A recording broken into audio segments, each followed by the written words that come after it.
এ কিন্তু প্রথম কাটার ঘাস, মানে প্রথম যখন লাগানো হয়েছে ওই লাগানোর পরের একটা কাটা দেওয়া হয়েছে। দেখুন কত বড় এই ছোপটা হয়েছে। দেখুন এখানে আছে আমাদের ঘাস লাগানো 1 একর জমিতে, পুরাটাই এই ঘাস, এমন ঘাস। এত ঘাস লাগাইছি যাতে কখনোই সংকট না পড়ে গরুর। কত খাবি তোরা, খাবি আর দুধ দিবি। এই আছে আর একটা ঘাসের জমি, কিন্তু এটার ঘাসটা তত ভালো হয় না।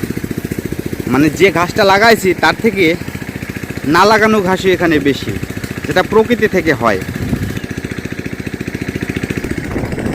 আর এই পাশটাতে আছে ভুট্টার ক্ষেত, ভুট্টার লাগাইছিলাম গরুকে খাওয়ানোর জন্যই। গরুকে ভুট্টা খাওয়ানোর উপযুক্ত সময়। এই যে ভুট্টা গাছে মোচাগুলো এসে গেছে, এখনই গরুকেও খাওয়ানোর উপযুক্ত সময়। এর আগে আবার এই ভুট্টা যখন গাছ নরম থাকে তখন বয়স কম থাকে, বেশি সময় পেটে থাকে না।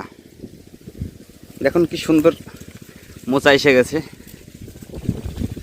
এটা ছিল অফিসের বীজ, কিন্তু আমি পাইনি অফিস থেকে, অন্যজনের কাছ থেকে কিনে আনা। এই আছে আরেকটা জমি, এখানে পুরোটাই আমাদের ঘাসের জমি। এখান থেকে কেটে নেওয়া হয়েছে, আবার নতুন করে আসবে। এটা কিছুদিন আগে নেওয়া হয়েছিল, যার ফলে এটা একটু বড় হয়ে গেছে। এটা মাত্র 8-10 দিন হয়েছে মাত্র এর ঘাসটা কেটে নেওয়া হয়েছে। ওর আগে যেটা দেখলাম ওইটা 21-22 দিন হয়েছে, আর 8-10 দিন গেলে পরে ওইটাকে খাওয়ানোর উপযুক্ত সময় হয়ে যাবে। ভুট্টার একটা প্রদর্শনী প্লট ছিল।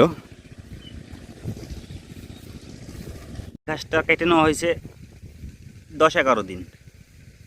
দেখুন এটাও প্রথম কাটা, কিন্তু এগুলোর ছোপটা হয়েছে কত বড়। ওইটা লাগাইছিলাম ভিন্ন একটা পদ্ধতিতে, ওইটা বলা যাবে না, ওইটা পরের কোনো ভিডিওতে বলবো। যে আমার ঘাসের অধিক ফলন তার মূল কি কারণ।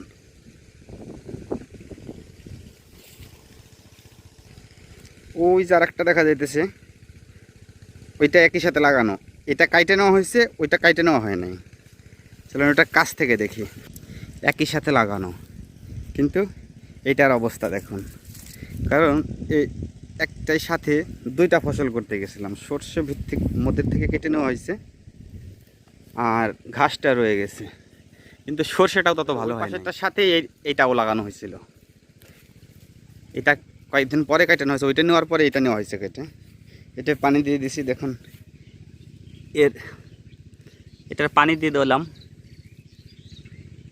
দেখুন এটার ঘাসের কি অগ্রগতি।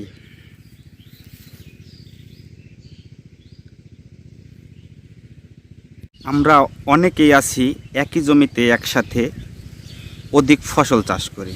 যেমন আমরাই করেছিলাম, এখানে এটা করেছিল আমার বাবা। ঘাস লাগিয়েছি, এই পাশেরটাও লাগিয়েছি ঘাস, এই পাশেরটাও লাগিয়েছি ঘাস।